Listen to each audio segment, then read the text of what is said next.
hi hello नमस्कार जय जगन्नाथ सांग मैंने तो आज हूँ माण ओषा जोटा कि आषाढ़ मसरे उठा माण कहती तो से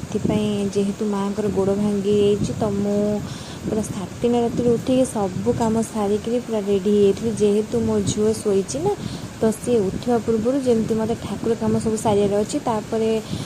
देन समस्त को खावा पीवा करके दे मोर टाइम पड़े से मुझे रेडी हो जाइए तो शेष पर्यटन वीडियो देखते वीडियो भल लगे लाइक कमेंट्स आउ जो मैंने नुआ चैनल अच्छा तो सब्सक्राइब करने जमे भी भूलें तो ये आसिक मुझे माण ठाकुर बसई देती आ भोग राग भी सब देती आपर कंचामृत भोगपाई मु कौन करी ना फल सब काटी देती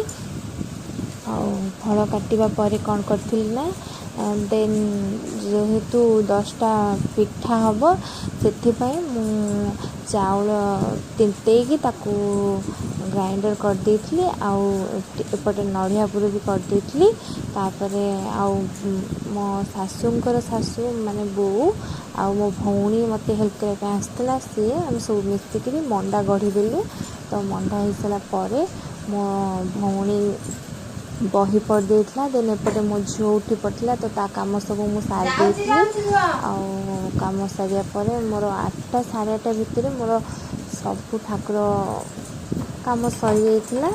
आपर केमती कौन मो चिता मु ठाकुर बसई आपण मैंने देखु मो भौणी भी चिता पकई सब घर द्वार तो ठाकुर घरे केवल मु चिता पकई तो देखा देखो ये सब मो भौणी पकई आईपट 2टा कलश मु बसई जेहेतु आषाढ़ मास नले आमर घर आगे रंगोली है तो रंगोलीटा है जेहेतु लक्ष्मी माँ से मो भौणी केवल पद्म फूल आंकी माँ लक्ष्मी को पाद आंकी मैंने सबुआड़े माँ को प्रिय पद्म फूल पद्म फूल आंकी तो लक्ष्मी पाद कर सब घर आगे के दीदीटा बेसी माने चिता पकईनी जेहेतु मो झील भी छोट से पकई देनी तो एपटे मु माने पिठापाई जंतुली चाउल तो मो भिडियो भी मो भौणी कर एपटे आम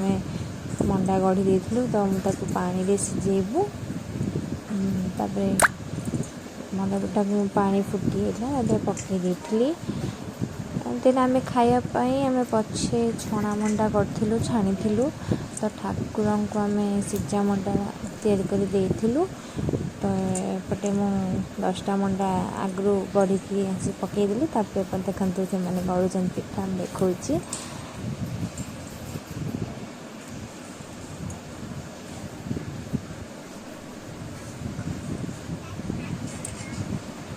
एपटे मैंने गढ़ुन पिठा